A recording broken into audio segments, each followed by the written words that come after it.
This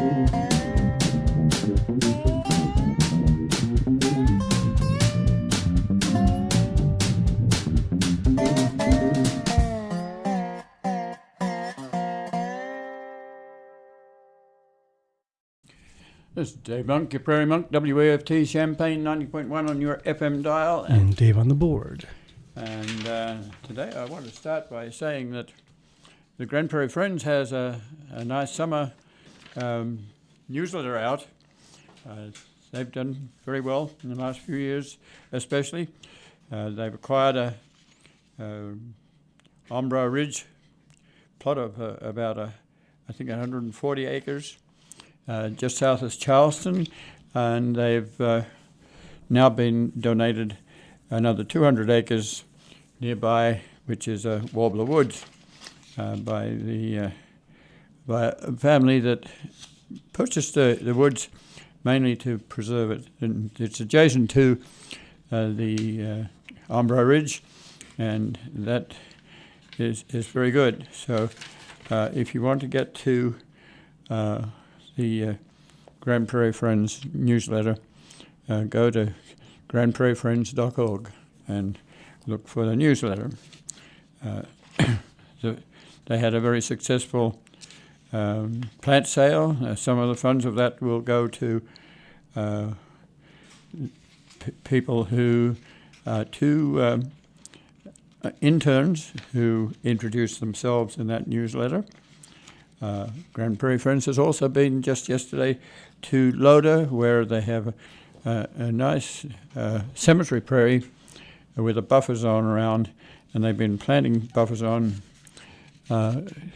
to prairie plants. But when you do that and there's disturbance, you're also going to get weeds. So they've been up there. Excuse me. They've been up there harvesting weeds, and like teasel and sweet clover and whatnot. They've also hired a bookkeeper, which is very, very helpful, I think. Having done some of this sort of stuff myself, it gets to be too much. So I wanted to say a few things about the pollinatarium is going into a June 16th through 22 pollinator week, but this afternoon Michelle Dwayne will be speaking about bumblebees, and she's been in Mexico and other places studying bumblebees and their survival. They're very good pollinators, and so that will be from 2 till 3 o'clock. If you want to go to the pollinatarium, go to Windsor Road. If you're coming from Urbana, it's just past Ray Street on your right-hand side and go north. If you're coming from Champaign, it's on Windsor Road past Lincoln Avenue, and then go north, turn left and go north. It's sort of in behind a little bit of forestry, so you may miss it, but I'm sure they've got a phone number you can get hold of, and I don't have it on hand. There are a whole bunch of other activities that we listed last week, and I think I won't repeat at the moment. This week, other activities that are of interest. The little pocket prairie is doing very well. I cleaned the corridor up so people can go around it without having to battle the growing vegetation. But you walk through a little forest and past a moraine and an outwash plain where there's dry plants and swamp plants, a little rest area there. Then there's grapevines and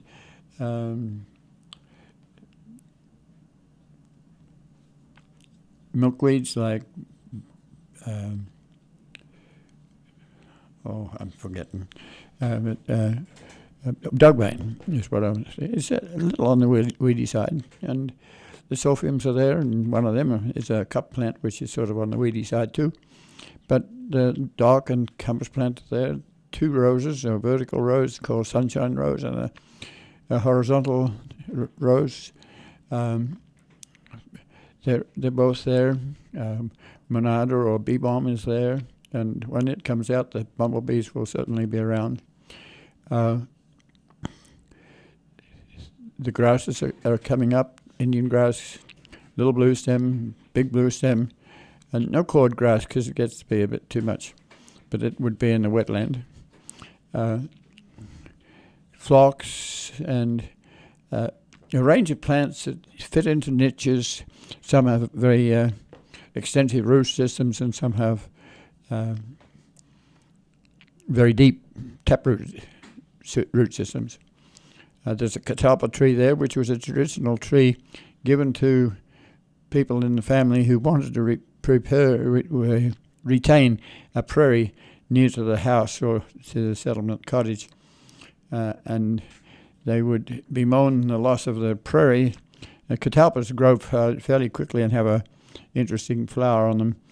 So that was sometimes a sop to losing your prairie. But the area outside the pocket prairie is underneath an advertising sign, so we have to be careful that as the fruiting bodies do rise up, they don't interrupt the visual corridor.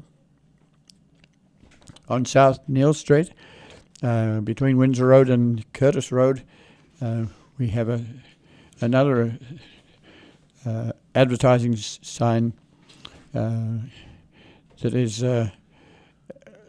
has been put in fairly recently, but we have a good clump of Sunshine Rose there, which we'd managed to keep from being mown recently by Ameren mowing, which we appreciated. But then next day, the advertising sign was mown, and we have to be careful when that happens, because if you mow too much prairie plants, they just don't like it and they die. I'm watching that clump and it is growing back, but we have a relationship between billboards and prairie that's quite interesting. Earlier on, before road expansion, we worked with Kip Pope from the Champaign-Urbana Sign Company, and his signs were fairly high and prairie was never going to rise up. So rather than mow in front, he allowed us to keep the prairie, which is difficult because in the current era and neatness, a mown sign sells for more or rents for more than an unmown sign. But as we go into preservation, and we know that signs are often on railroad lines next to roads, it may be that actually some people who rent advertising signs might pay more for a sign that's surrounded by interesting prairie plants rather than a mown neatness style. Go around the corner to Lake Park, where we've had a 2.5 acre prairie in cahoots with Lake Park subdivision, and there the plants are doing very well. It's a nice little prairie to visit. It's close to town. You go straight down First Street, and you can choose to go off First Street into what used to be an old sanitary treatment plant, but it's a mown area. You can park there, or you can go around to Winfield Village and enter from the west side. It's got a trail around it, and probably best part of 3/4 of a mile. And unfortunately, Lake Park has gotten we usually maintain a 4-foot trail, and they've bought a 5-foot mower, which means that 1 foot of prairie is exterminated by that. So this once again is related to neatness and landscaping and landscapers and how we talk to these people. Sometimes we like to see the vegetation sort of falling over onto the trail so that you will feel cordgrass as you go past. But for landscapers, that's a challenge. So you not only have a 5-foot mower, which ends up being an 8-foot mower, and you turn the mower on side and you push the vegetation back, which is kind of ugly. So we have to try and diplomatically work with landscapers who look at this site rather skeptically because it just looks like weeds. And we gradually have to educate, and there's a generational change from father to son, and a slightly different opinion. So that's another case of the same situation where we have a relationship to mowing. At Monticello, we're still working with a master plan for biking, and we've had to think a lot about biking, and I'll talk about wilderness sort of things a little later, but we have the chance of taking a 8-foot concrete path 4 miles to Allerton Park, and the more I think about it, the more I don't want to violate that little piece of prairie. Our wildernesses are very, very small. If you think about Theodore Roosevelt buying up land for preservation and then going into the early 19-teens with the formation of Forest Service and the National Park Service, you have an interest that also coincided with the invention of a T-model Ford and cars. And so then came the Depression and people out of work, and Community Conservation Corps was put to making roads. So at first, some of the people involved in this were very much advertising the possibility of taking a road to a very beautiful site, camping there, perhaps sleeping in your car, not caring about where you parked and things like that. So these people who administered the advertising gradually got to be thinking that their advertising should be more educational. So a number of these people got together, and I'll talk about that a little later, I think. Yeah, why don't I just do that right away? So I'm basing some of my thinking on a book called by Paul Sutter, and it's Driven Wild. And he settled on reporting on 4 people who more or less put together the Wilderness Society. And those 4 people were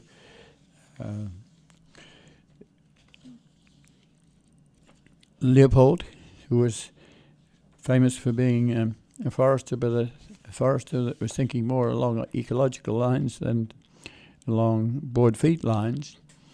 Leopold had a broad background in East and West, and watched the last remnants of our national forests being eaten up by commercialism, and he wanted to remind us that there was a science here, that we needed to have a place that was a reservoir for letting people know what was at a certain time and what will be. And it didn't say too much about gene pool, but essentially the ecologists were wanting gene pool, and Leopold was involved with that. He's the author of Sand County Almanac, which is read by most conservation people.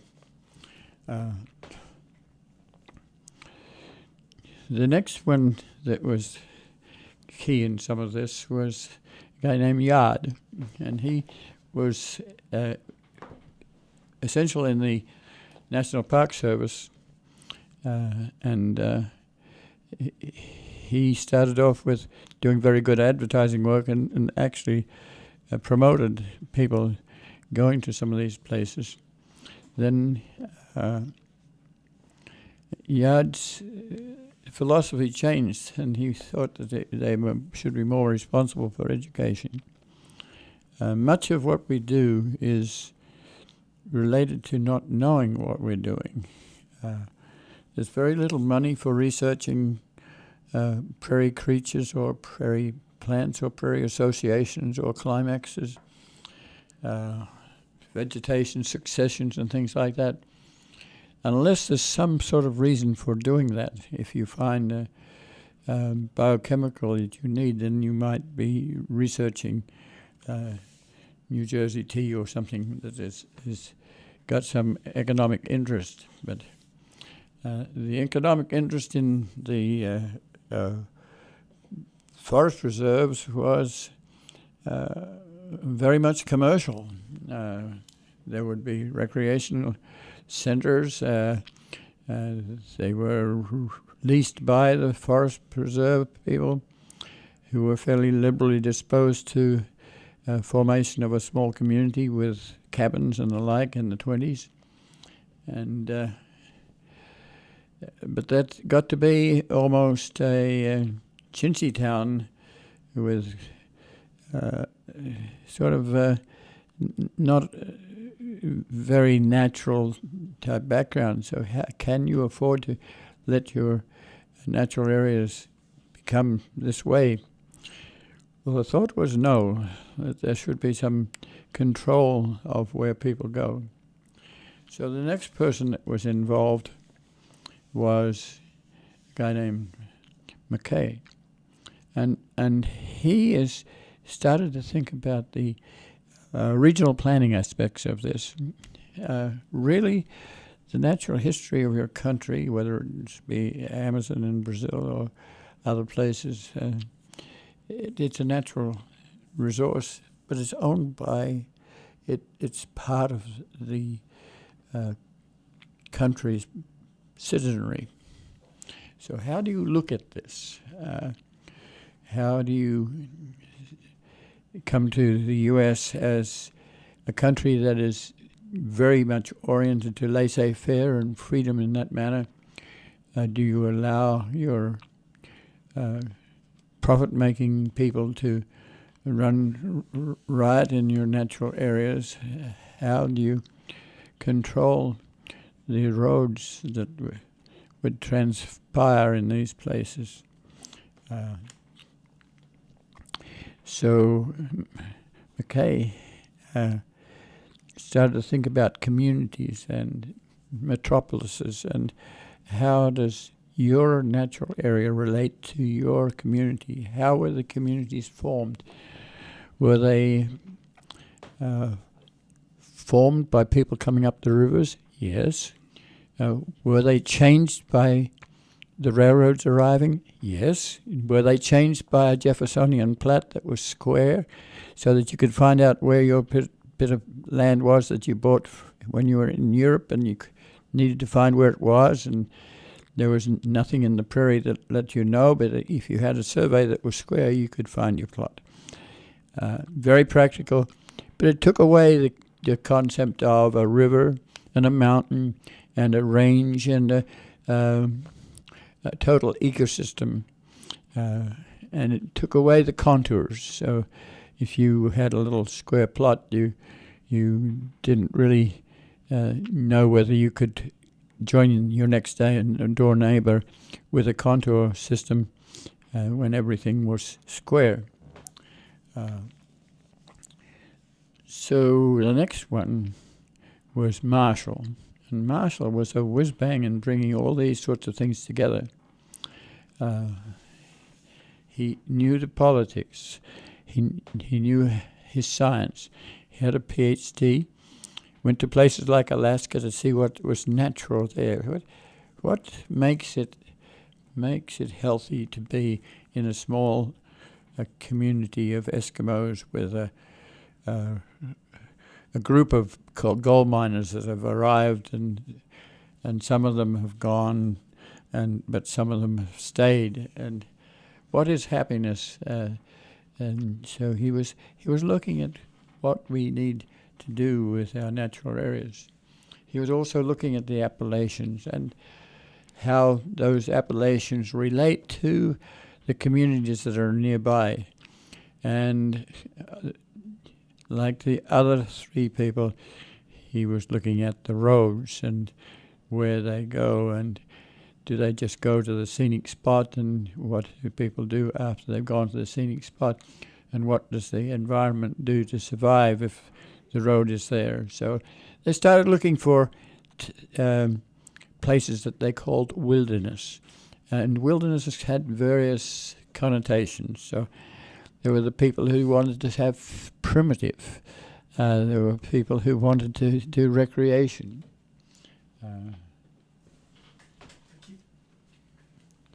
And there were people who wanted to modify the landscape to make it more interesting, like an English garden, for instance. How do you relate the modified landscape to the natural landscape? So Marshall was very good at doing this. These were all people who had substantial backgrounds. Leopold was a professor in Wisconsin eventually. Yard was in a number of key roles. He kept losing situations because his philosophy was different from other administrators' philosophies.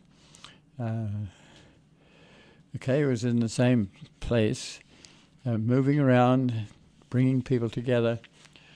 But eventually, four of them railroaded things, and then by 1964, which is fairly recent, there was a Wilderness Act that brought together some of these ideas that the Wilderness Society had formed in the 1930s was instrumental in pushing the ideas and the concerns. This all goes to, I think it was Margaret Mead said, it's amazing sometimes how one person can make a change. And these were individuals that cared. They didn't necessarily earn money. Some of them had money and shared it. It wasn't only land-based stuff. They were looking at the lakes that are in Minnesota and in Canada, which are water-based things. They looked at oceans and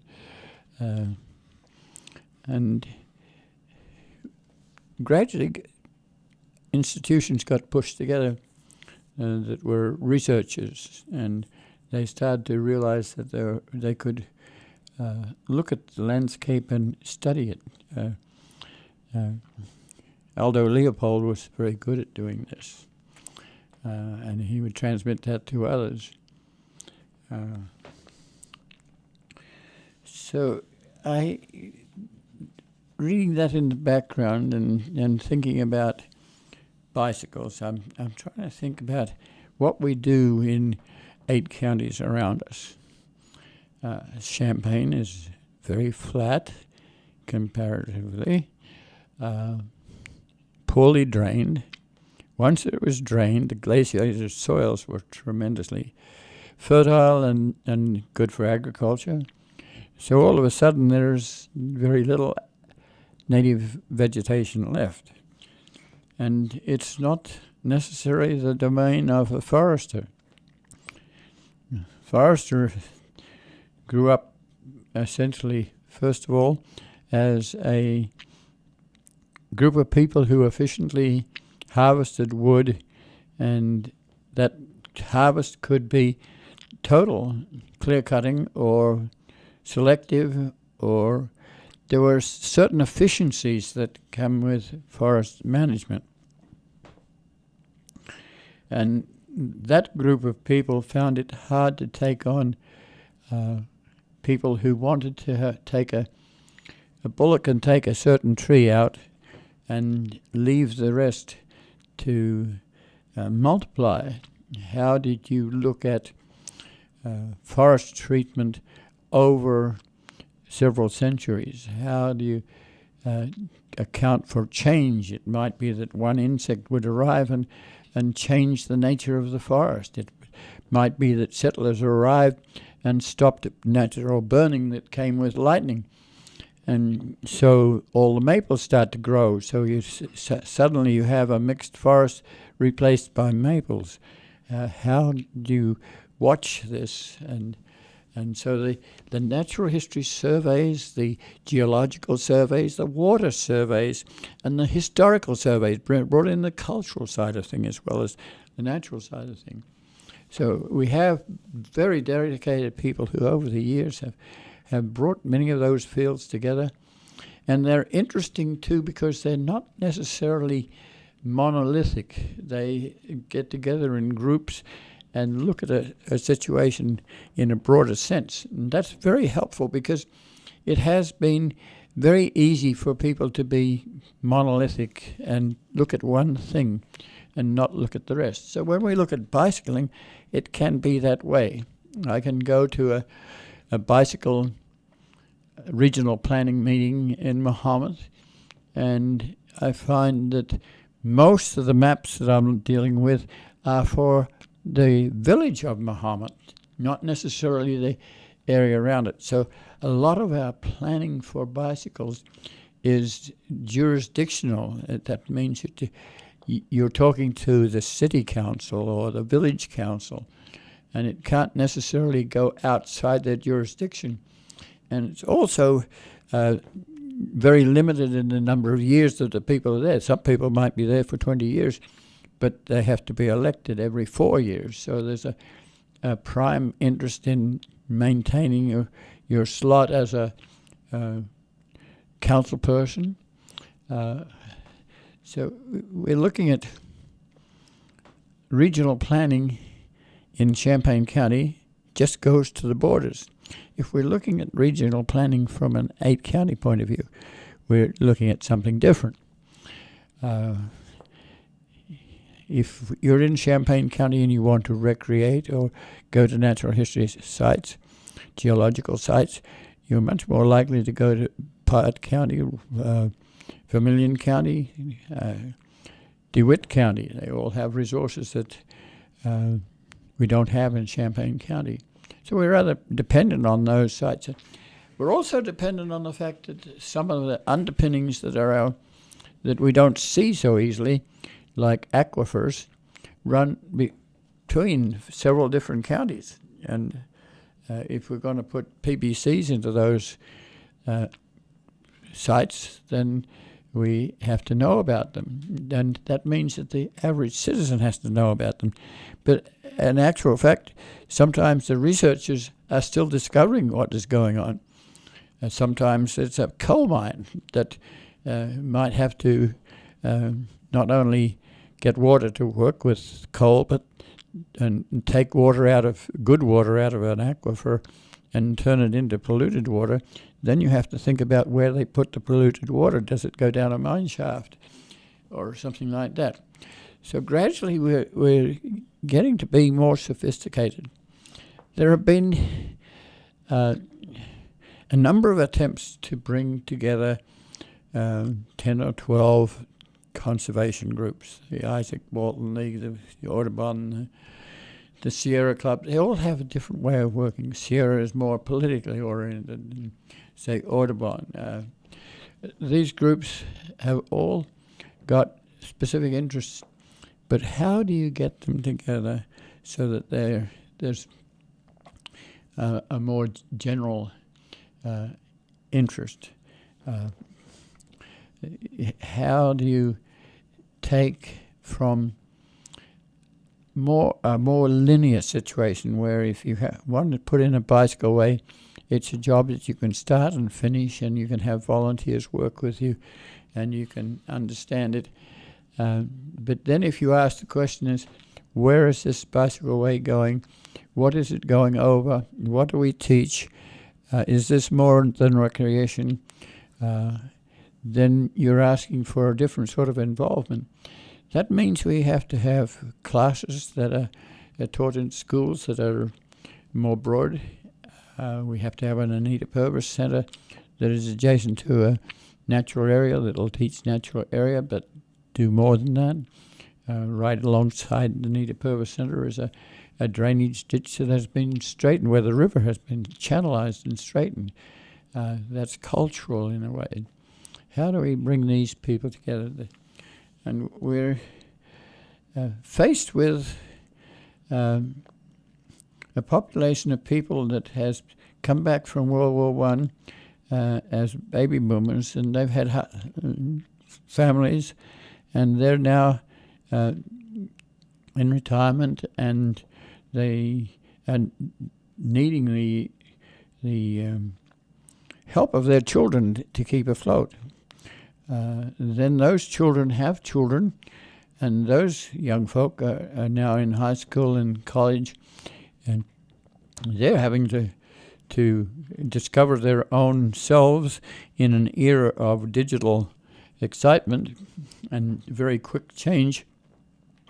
How do they operate, and how will they in turn look after their parents, as well as do something like look at the whole gestalt of the relationship of one agency to another.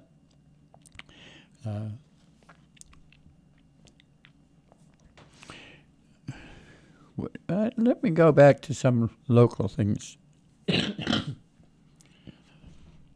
First of all, some of us started a group called the Natural Areas Instructional Development.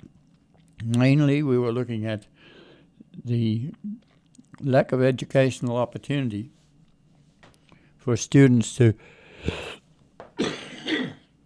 study ecology and natural history. So I got involved in doing that sort of thing, and that group spawned a class at Parkland College, which is a local community college, called Reading the Landscape. It was sort of designed after May Watts. May Watts was a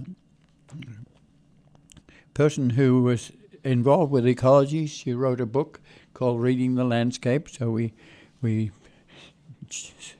used her title, and she knew about it. She would come to the U of I, and especially in landscape architecture and other places. Her father was a guy named Cole, and he was one of our first ecologists. Well, May Watts took a car from Chicago to Florida and recorded Reading the Landscape on the way. And that sort of person inspired us. We realized that prairie, you could hardly find the prairie. It was along railroad lines, which were the only place that had been legally denied to be plowed up. So that 100-foot wide strip was very essential to us. We worked with brownfield woods, tree-lease woods, and we worked with graduate students and undergraduates to allow them to go to natural areas. There was an organizational thing here. At that time, the university was still regarded as in loco parentis, that if student A was to have a stone drop on their head, then that was the responsibility of the university. So they were, in a sense, the parents in charge of the students. This made going into the ecosystem rather risky. Also, beginning classes, which were where you have a lot of teachers and others, often large. So if you were to take graduate students and take them to brownfield woods, you had to be careful not to ruin brownfield woods by doing sampling and leaving it in a mess, and you had to also have graduate students that were educated enough to be able to point out the features of brownfield woods and what might be of benefit. That morphed into providing services for teachers or university professors who wanted visual materials. Some of our thinking is more visual than it is verbal, and often a picture is worth 1,000 words. Well, it's true, and we did a lot of the movement of pictures. We modified pictures. We have high contrast silkscreen prints, which allowed you to put your imagination into the picture. That barn or that plant might be your particular plant in Missouri or somewhere else, but it lets you imagine and do a little bit of poetry around what you're looking at. So that was natural areas instructional development. And we morphed that into reading the landscape course at Parkland, and our first classes were like 28 people. And gradually we encouraged other people to do things. We were sitting on the sidelines when the university got Busey Woods, and were very much in favor of having an Anita Purvis Center. And that eventuated.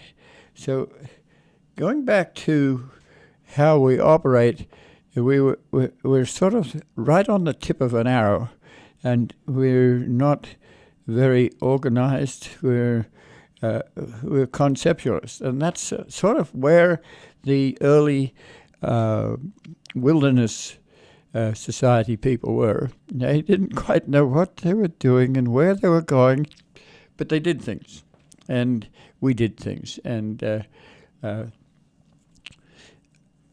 if you go back along the arrow, you gradually get a more formal organization, and then you go back a little bit further, you get an establishment that might have been around for 70 years, and it has the ability to make grants, and it has a tax base, and it's regularized. So when you get back to that point, you have less chance to do imaginative things that we're doing at the front, but the things at the front are helping us to define what it might be that we can help with.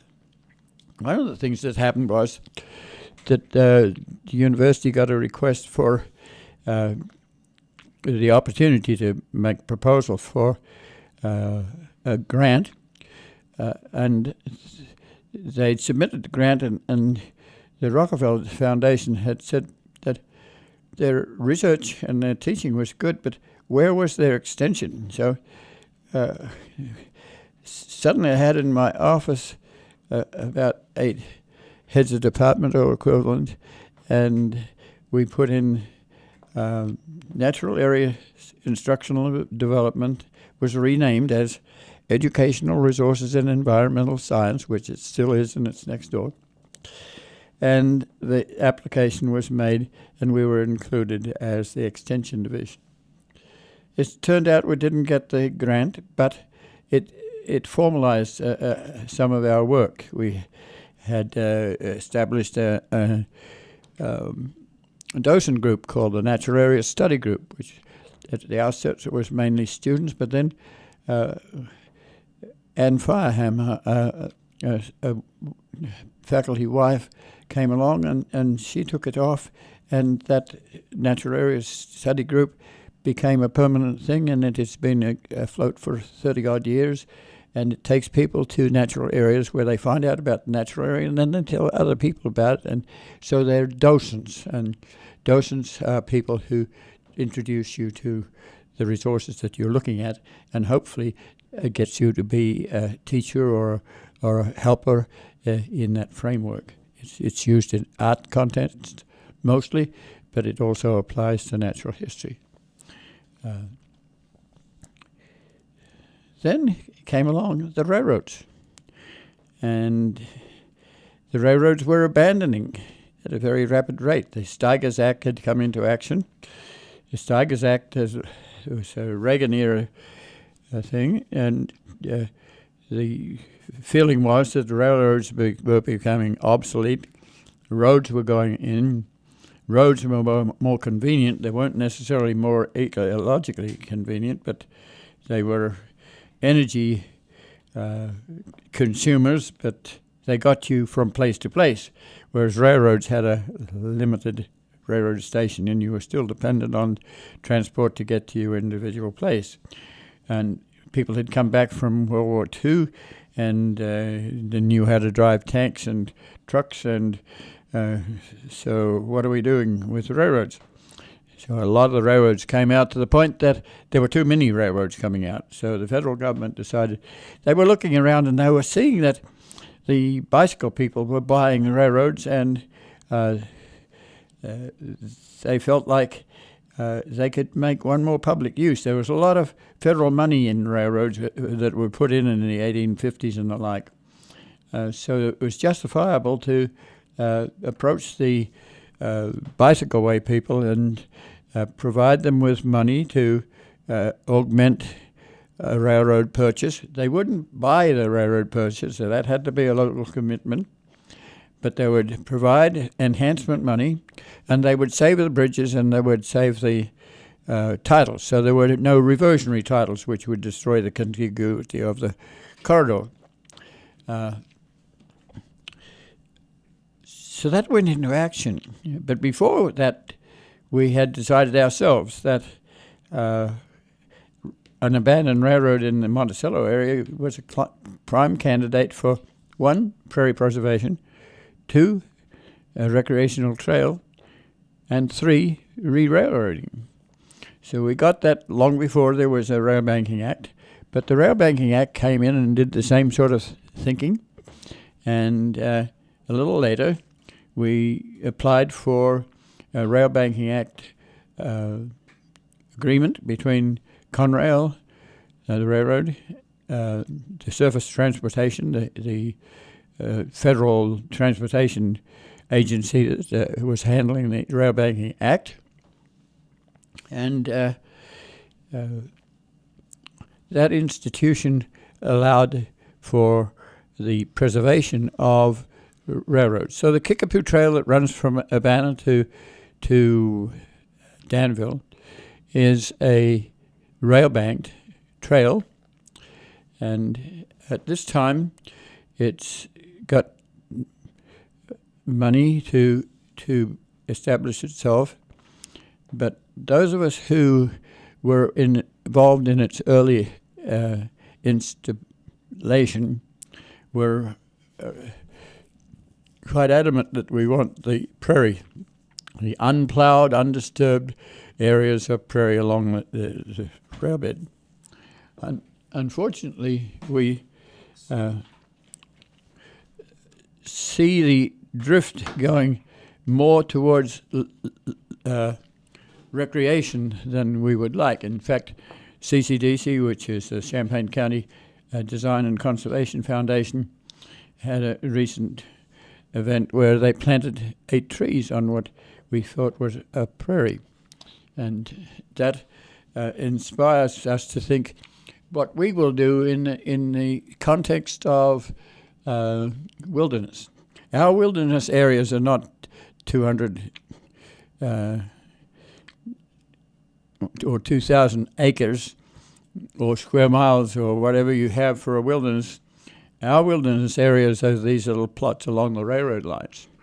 So how do we get together people locally to do this sort of thinking about what we do with our wildernesses? The piece of land between Monticello and Cisco is a natural area. It has had Massasoit rattlesnakes on it. It's a habitat area. Even if it doesn't have endangered species, it has the original soil. And even if it has weed trees on it, and we don't have the money to remove them quickly, and that changes things a bit, we still want to look at that, and we want to look at the history. We want the elevator as an icon of the prairie. How do we work with the university and the university foundation? how do we look at teaching behind this?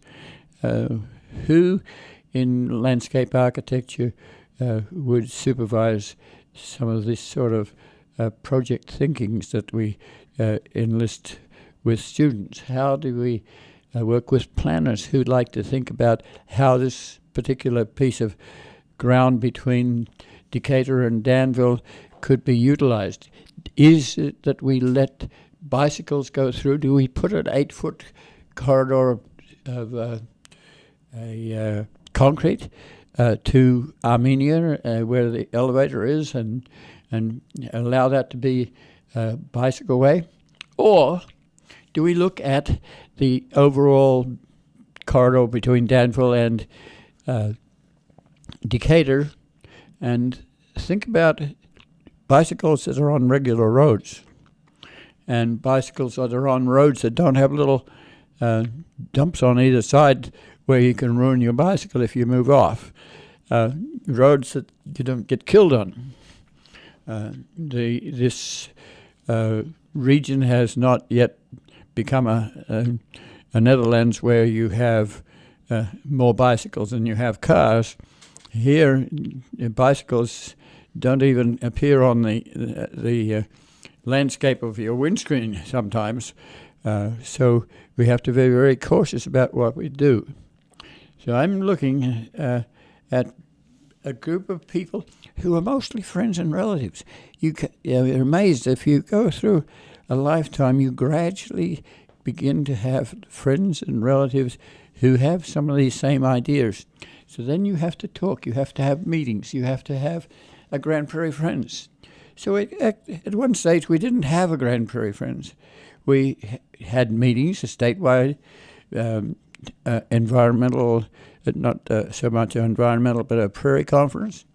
I held it at Muhammad, and after that we gradually got to formulate a Grand Prairie Friends, and not everyone knows it, but we, as an agency that stimulates in the front and then hands off, we organized that to go to an independent group, which was the Grand Prairie Friends. So I had some debate with my attorney about this. He felt that we as Heartland Pathways, or we as Educational Resources and Environmental Science, should have a foot in that unit, but some of us felt like this new agency needed to have a mind of its own and a freedom to move, and that shouldn't be having people who had been around for a while looking over their shoulder.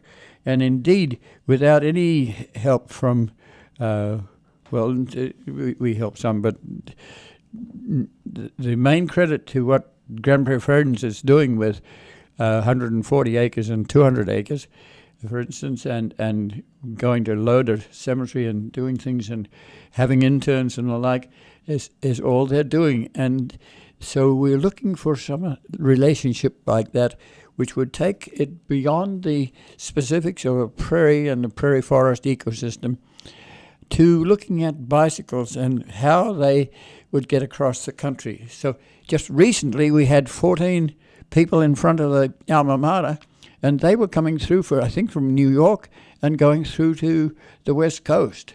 So we are having groups that are not only traveling across the country, but they're competitively traveling across the country.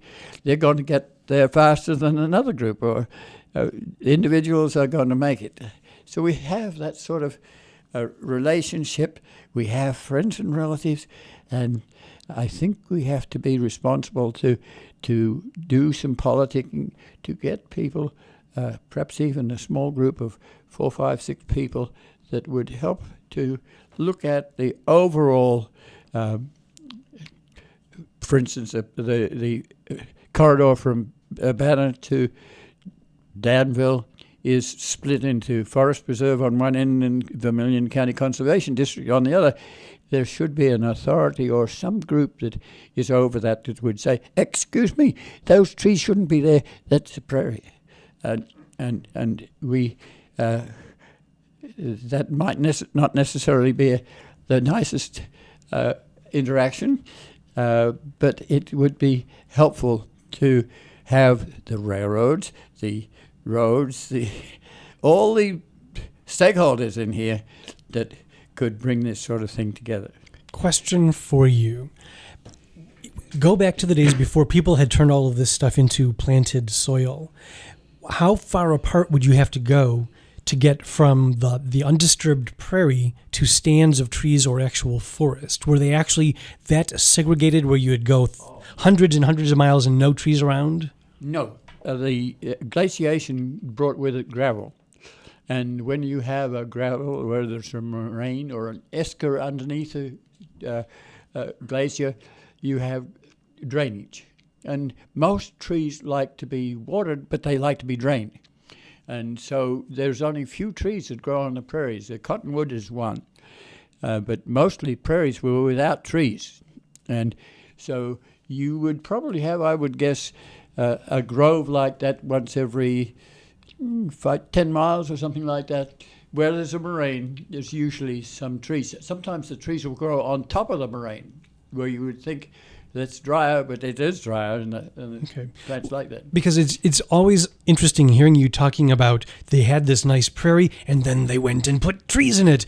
But then I also hear you talking about how you go up to your great acres up at Rantoul and you're restoring a prairie, but there are more pure purists than you who look at what you're doing and saying, that's not a prairie, that's been disturbed, and you're trying to turn it, you're putting prairie plants in disturbed soil. That's just not a prairie. So you've just got this continuum. Can't we all just kind of get together? Can't we like each other and say, okay, at least there are prairie plants and some of them are pure and some of them are being restored and some of them have trees nearby?